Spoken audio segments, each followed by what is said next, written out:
Hello everyone, welcome to channel learn with ease. आज हम करेंगे कैश बुक पार्ट 6, जहां पर हम क्वेश्चन नंबर 6 प्रैक्टिकल प्रॉब्लम को सॉल्व करेंगे। यह क्वेश्चन चैप्टर नंबर 11 डी के गोयल की बुक से लिया गया है। तो शुरू करते हैं आज का लेसन, जहां पर आपको भानु प्रताप की बुक्स की ट्रांजैक्शंस दी गई है। आपको कैश बुक में लिखनी है। कैश बुक कौन सी बनानी है? आपको डबल कॉलम कैश बुक बनानी है, जहां पर कैश और बैंक दोनों के कॉलम बनाने हैं और दोनों की ट्रांजैक्शंस लिखनी है।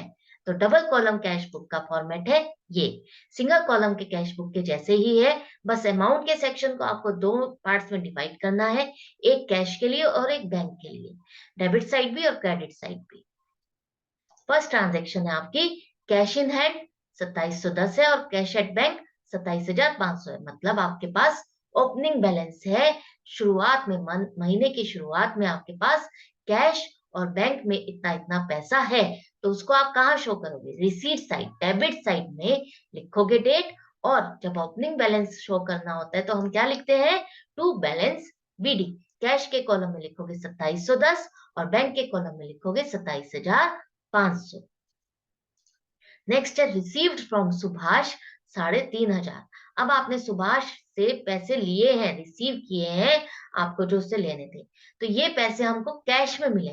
अगर बैंक से मिले होते तो यहाँ पर लिखा होता कि आपको चेक मिला है, आपने उसको बैंक में डिपॉजिट किया है। ऐसा कुछ नहीं लिखा, तो हम क्या मानेंगे? जो पेमेंट हमको मिली है वो कैश में मिली है।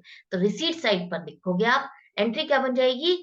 कैश मिल रहा है, cash account debit to Subhash Subhash. सुभाष अकाउंट क्रेडिट हो रहा है।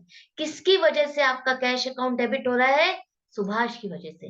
तो टू सुभाष अकाउंट आप पर्टिकुलर्स में लिखोगे और कैश मिला है तो कैश के कॉलम में लिखोगे 3,500 रुपए। नेक्स्ट है सोल्ड गुड्स फॉर कैश 10,000। अब आपने सामान बेचा है 10,000 रुपए का कैश में, जिसकी पेमेंट आपको मिल गई है कैश। मतलब आप के पास कैश आ रहा है, रिसीव कर रहे हो, तो आप डेबिट साइड में ही लिखोगे। और क्या एंट्री हो जाएगी? Cash account debit to sales. तो कैश आपका डेबिट हुआ किस अकाउंट की वजह से? सेल्स की वजह से। तो टू सेल्स अकाउंट आपका पर्टिकुलर्स में आ जाएगा और कैश कॉलम में आप 10,000 लिखोगे, क्योंकि कैश मिला है आपको।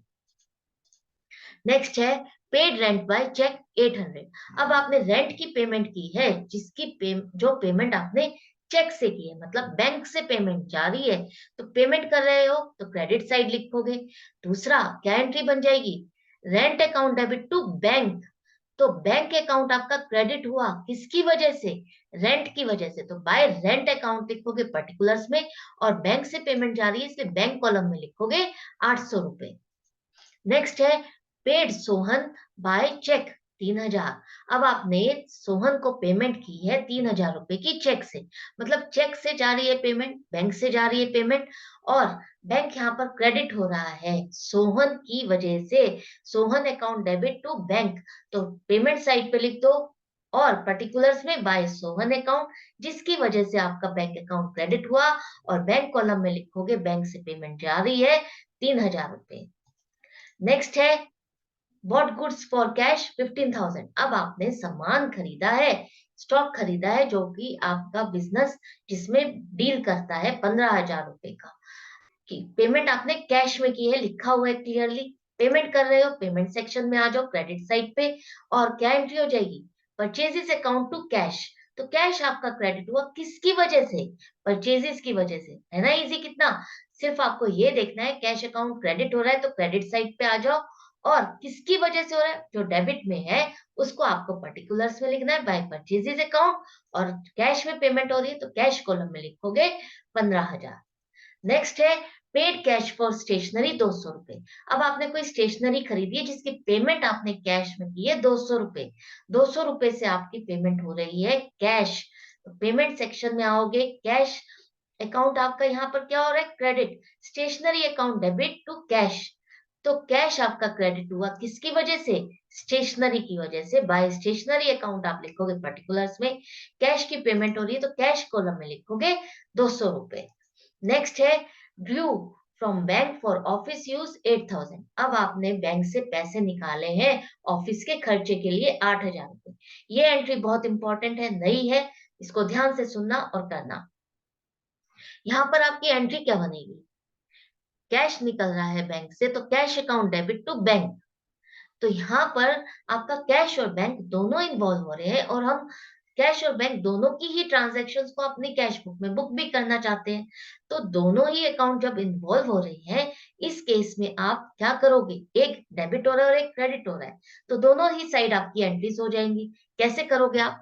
जो अकाउंट डेबिट हो रहा है उसके लिए आप डेबिट साइड पे लिखोगे, मार्च 12 डेट डालोगे, और कैश अकाउंट यहाँ पर डेबिट हो रहा है ना, किसकी वजह से? बैंक की वजह से, बैंक से पैसा निकला है, तो टू बैंक अकाउंट लिखोगे पर्टिकुलर्स में।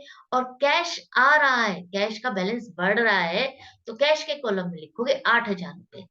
अब जब ये एंट्री ऐसी होती है जहां पर कैश और बैंक दोनों इन्वॉल्व होते हैं, वहां पर आप लेजर फोलियो कॉलम में लिखोगे कॉन्ट्रा सी। इसका मतलब है जो ये एंट्री है, इसका क्रेडिट और डेबिट दोनों ही पार्ट आप यहाँ पर लिख चुके हो। इसकी पोस्टिंग लेजर फोलियो में नहीं होगी, क्योंकि दोनों ही अकाउंट जो इन्वॉल्व हो रहे हैं उसके अकाउंट्स आप यहाँ पर मेंटेन कर रहे हो, और दोनों की एंट्री यहाँ पर आपने कर दी है। ये तो थी डेबिट साइड। अब क्रेडिट साइड में इसी का पार्ट आप करोगे। कैसे? यहाँ तो आपका बैंक क्रेडिट हो रहा है, किसकी वजह से? बैंक क्रेडिट हुआ किसकी वजह से? कैश की वजह से। तो बाय कैश अकाउंट लिखोगे, और बैंक से पैसा निकला है तो बैंक के कॉलम में लिखोगे आप 8,000 रुपए। ये एंट्री बहुत ध्यान से करना, क्योंकि आप लोग स्टूडेंट्स यही मिस्टेक करते हो, या तो कॉलम में मिस्टेक कर देते हो लिखने में, या कॉन्ट्रा नहीं लिखते हो। कॉन्ट्रा यहाँ लिखना बहुत जरूरी है, तभी इसके फुल मार्क्स मिलते हैं। और दोनों ही साइड एंट्री करना, हाफ एंट्री मत करना। नेक्स्ट है, received cheque from Surendra and sent it to bank 6600। आपने कोई चेक रिसीव किया है सुरेंद्रा से, जिसे आपने बैंक में जमा भी कर दिया है। मतलब आपको जो चेक मिला बैंक में जमा हो गया, बैंक में पैसा बढ़ गया है, तो रिसीट साइड पे लिखोगे आप। और क्या एंट्री बनेगी? बैंक अकाउंट यहाँ पर डेबिट होगा, बैंक का बैलेंस बढ़ रहा है, बैंक डेबिट होगा। किससे मिल रहा है पैसा? सुरेंद्रा। सुरेंद्रा का अकाउंट क्रेडिट होगा, तो यहाँ पर पर्टिकुलर्स में क्या लिखोगे? बैंक अकाउंट डेबिट हुआ किसकी वजह से? सुरेंद्रा की वजह से, तो टू सुरेंद्रा अकाउंट पर्टिकुलर्स में। और बैंक का अकाउंट में पैसा जमा हुआ है, इसलिए बैंक के कॉलम में लिखोगे 6600। नेक्स्ट है, पेड फॉर एडवर्टाइजमेंट 750। अब आपने कोई खर्चा किया है एडवर्टाइजमेंट पे, तो उसकी पेमेंट आपने की है कैश में 750। यहाँ पर जब कुछ नहीं लिखा है तो हम यही मान के चलेंगे कि उसकी पेमेंट हमने कैश में की है। तो पेमेंट की है तो क्रेडिट साइड लिखोगे, और कैश अकाउंट क्रेडिट हो रहा है किसकी वजह से? एंट्री बना के देखोगे, एडवर्टाइजमेंट एक्सपेंसेस डेबिट करोगे to cash account. Cash credit हुआ किसकी वजह से? Advertisement expenses. तो बाय एडवर्टाइजमेंट एक्सपेंसेस अकाउंट आपका यहाँ पर पर्टिकुलर्स में आएगा, और कैश की पेमेंट कर रहे हो तो कैश कॉलम में लिखोगे 750 रुपए।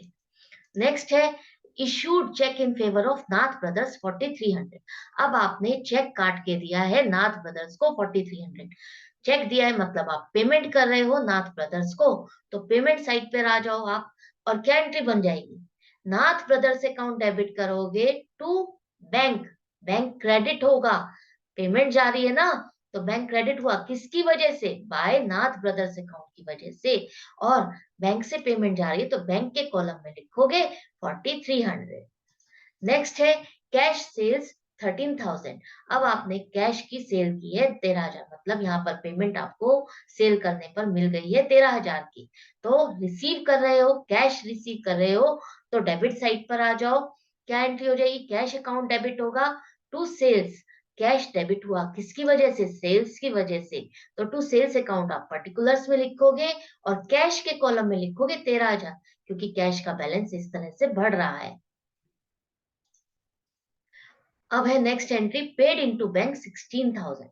पेड इनटू बैंक 16,000 का मतलब क्या है? आपने यहाँ कैश जमा किया है बैंक में, तो bank account debit to cash करोगे आप 16,000 से। तो बैंक डेबिट हो रहा है, कॉन्ट्रा एंट्री हो गई ना, दोनों अकाउंट इन्वॉल्व हो रहे हैं, तो बैंक डेबिट हो रहा है, तो इसीलिए डेबिट साइड पे लिखो। बैंक किसकी वजह से डेबिट हुआ? कैश की वजह से। कैश बैलेंस आपने जमा किया है बैंक में, तो बैंक में जमा हो रहा है तो बैंक के कॉलम में लिखोगे 16,000। कैश की वजह से हुआ है तो कैश अकाउंट आप लिखोगे पर्टिकुलर्स में।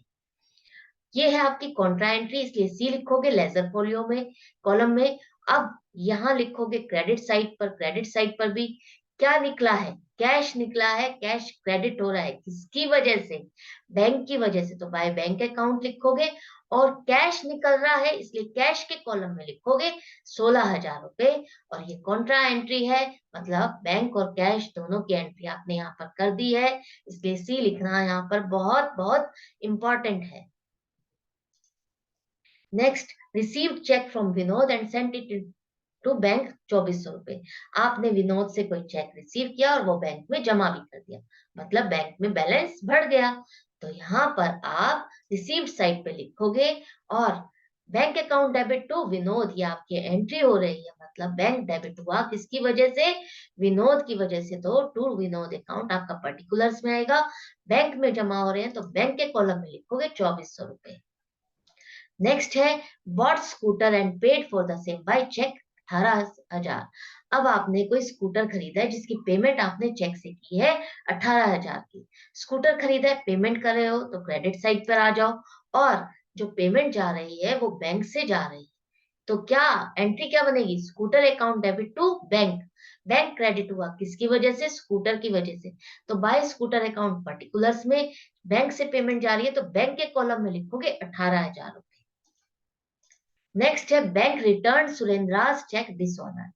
यहाँ पर आपको याद होगा हमने एक एंट्री की थी जहां पर सुरेंद्रा से चेक लेकर के हमने बैंक में जमा किया था। अब वही चेक जो है डिसऑनर हो गया, मतलब कैंसिल हो गया, वो पास नहीं हुआ, वो चेक जमा नहीं हुआ।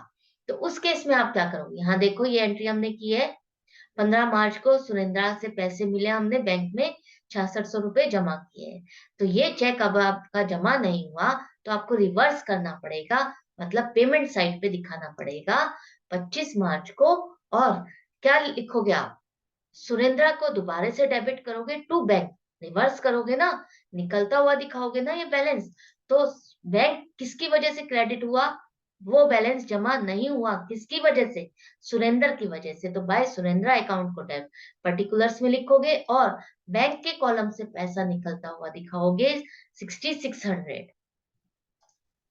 Next, paid salary by cheque 7200। अब आपने सैलरी की पेमेंट की है चेक से 7200 रुपए, मतलब 7200 रुपए चेक से आप सैलरी की पेमेंट कर रहे हो, बैंक से पेमेंट जा रही है, पेमेंट सेक्शन में लिखोगे, क्रेडिट साइड लिखोगे, और एंट्री हो जाएगी salary account debit to bank. तो बैंक अकाउंट आपका क्रेडिट हुआ किसकी वजह से, सैलरी की वजह से, तो बाय सैलरी अकाउंट को आप डेबिट पर्टिकुलर्स में लिखोगे, और चेक से पेमेंट जा रही है इसलिए क्या बैंक के कॉलम में लिखोगे 7200। नेक्स्ट है, पेड ट्रेड एक्सपेंसेस 2000। आपने कोई बिजनेस का खर्चा किया है 2000 रुपए, जिसकी पेमेंट आपने कैश में की है, तो यहाँ पर पेमेंट कर रहे हो तो पेमेंट सेक्शन में ही आ जाओ, क्रेडिट साइड पर आ जाओ आप, और क्या एंट्री बन जाएगी, trade expenses account debit to cash, cash credit हुआ किसकी वजह से, ट्रेड एक्सपेंसेस, तो बाय ट्रेड एक्सपेंसेस अकाउंट आपका पर्टिकुलर्स में आएगा, और कैश के कॉलम में आप लिखोगे 2000, क्योंकि कैश में आपने इसकी पेमेंट की है।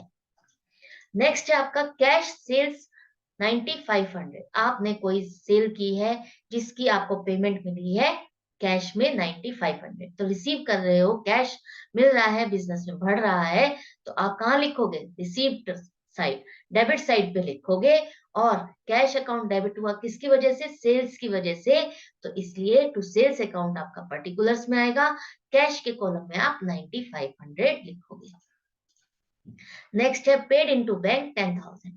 अब आपने बैंक में अपना पैसा 10,000 रुपए जमा किया, इसका मतलब क्या है, बैंक में आप पैसा जमा कर रहे हो 10,000 रुपए, तो कैश और बैंक दोनों इन्वॉल्व हो रहे हैं यहाँ पर, क्या बैंक अकाउंट डेबिट होगा, कैश क्रेडिट होगा, बैंक में जमा करोगे कैश से निकाल करके, मतलब एक जेब से निकल के दूसरी जेब में जा रहा है, सिंपली यही बात है ना।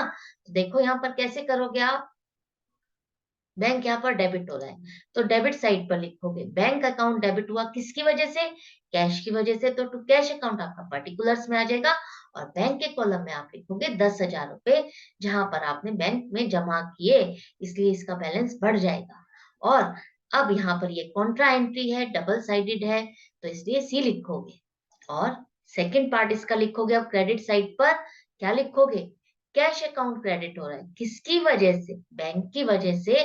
तो बाय बैंक अकाउंट लिखोगे और कैश कॉलम में कैश जमा कर रहे हो आप बैंक में, इसलिए कैश निकल रहा है, तो 10,000 आप पेमेंट सेक्शन में दिखाओगे। पेमेंट के लिए कैश के कॉलम में 10,000। यहाँ पर आपकी सारी ट्रांजेक्शन्स की आपने एंट्री कर दी है। कॉन्ट्रा लिखोगे, इसको नहीं भूलोगे, जरूर से लिखना है, तभी आपको फुल मार्क्स मिलेंगे। ये एंट्री सारी हो गई अब आपकी। अब आपको क्या करना है? डेबिट साइड और क्रेडिट साइड का टोटल करना है। कैश कॉलम का करोगे पहले। डेबिट साइड का यहाँ पर कैश का कॉलम हमेशा ज्यादा होगा या इक्वल होगा क्रेडिट के कॉलम से। क्यों? मैंने आपको हर वीडियो में बताया, क्योंकि जितना कैश का बैलेंस होगा उससे ज्यादा आप खर्चा नहीं कर सकते, या उतना ही कर सकते हो या उससे कम कर सकते हो। तो कॉलम का टोटल कर लो। डेबिट साइड का आ रहा है टोटल 46,710 और क्रेडिट साइड का टोटल आ रहा है 43,950। माइनस करने पर जो आएगा आपके पास क्या बचेगा? 2760, जो कि शो कर रहा है कि आपके पास एंड ऑफ द मंथ इतना बैलेंस स्टैंड कर रहा है, आपके पास इतना बैलेंस है। तो आप उसकी एंट्री करोगे क्रेडिट साइड में। क्यों? क्योंकि डेबिट साइड का बैलेंस ज्यादा है। इक्वल करने के लिए आपको क्रेडिट साइड में लिखना होगा, और ये एक तरह से क्लोजिंग बैलेंस है, तो इसलिए हम क्या लिखेंगे? बाय बैलेंस CD 2760 कैश के कॉलम। ये आपने कर दिया कैश का कॉलम, एडजस्ट कर दिया, टोटल फाइंड कर लिया, बैलेंस निकाल लिया। ऐसे ही अब आप, और इसका एंड में टोटल लिखोगे दोनों साइड पर, जो कि डेबिट साइड का ही टोटल है 46,710। ऐसे ही अब आप बैंक के कॉलम का करोगे। बैंक के कॉलम में डेबिट साइड और क्रेडिट साइड का टोटल करोगे। यहाँ पर एक इंपॉर्टेंट पॉइंट है, ध्यान से सुनना जो मैं बता रही हूँ। यहाँ पर जरूरी नहीं है कि डेबिट साइड का ही बैलेंस आपका ज्यादा हो, यहाँ पर क्रेडिट साइड का बैलेंस भी ज्यादा हो सकता है। क्यों? क्योंकि हम जब बैंक से जितने पैसे होते हैं उससे ज्यादा भी निकाल सकते हैं और निकाल लेते हैं, तो उसको हम क्या कहते हैं? ओवरड्राफ्ट। बैंक का जब भी क्रेडिट बैलेंस आता है आपका, मतलब बैंक का जो टोटल क्रेडिट साइड का ज्यादा है, वो शो कर रहा है कि आपका क्रेडिट बैलेंस है बैंक का, मतलब वो है ओवरड्राफ्ट। बैंक में जितने पैसे थे उससे ज्यादा आपने निकाल लिए, जितने आपके पास पैसे थे उससे ज्यादा आपने यूज कर लिए, खर्चा कर दिया, तो वहां पर उस चीज को कहेंगे बैंक ओवरड्राफ्ट। यहाँ पर देखते हैं क्या हुआ है। आपने टोटल किया है दोनों साइड का। डेबिट साइड का आ रहा है 62,500 और क्रेडिट साइड का आ रहा है 47,900। मतलब अभी तो यहाँ पर डेबिट साइड का ही ज्यादा है, जो कि बैलेंस शो करता है कि हमारा बैंक बैलेंस बचा हुआ है, हमारे पास बैंक में पैसे हैं, हमने जितने थे उसमें से कम ही खर्च किए हैं। तो एंड में हमारे पास जो बैंक में बैलेंस बच रहा है वो है 14,600, वो है डेबिट का बैलेंस। तो ऐसे ही आप यहाँ पर एंड में लिखोगे बैंक के कॉलम में बाय बैलेंस CD 14,600 रुपए, जो कि यहाँ पर एंड में लिख दिया है मैंने। अब यहाँ पर इसका टोटल भी जो आ रहा है वो आप लिखोगे 62,500 और 62,500। यहाँ पर कॉलम में टोटल मैच करना चाहिए आपका। ये क्वेश्चन कंप्लीट हो गया है। आई होप आपको बहुत अच्छे से समझ में भी आ गया है। नहीं आया है तो फर्दर बने रहिए मेरे साथ, क्योंकि मैं अभी और भी क्वेश्चंस लेके आने वाली हूँ, ताकि आपके डाउट्स और भी अच्छे से क्लियर हों, और भी पॉइंट्स अच्छे से क्लियर करने वाली हूँ। तो जाने से पहले चैनल को सब्सक्राइब कर दीजिए, लाइक कीजिए और शेयर कीजिए अपने फ्रेंड्स के साथ, ताकि उन्हें भी बेनिफिट हो सके, और बेल आइकन को प्रेस कर दीजिए ताकि आपको वीडियो डलते ही नोटिफिकेशन मिले। तो मिलती हूँ मैं आपसे नेक्स्ट वीडियो में। Till then goodbye and take care.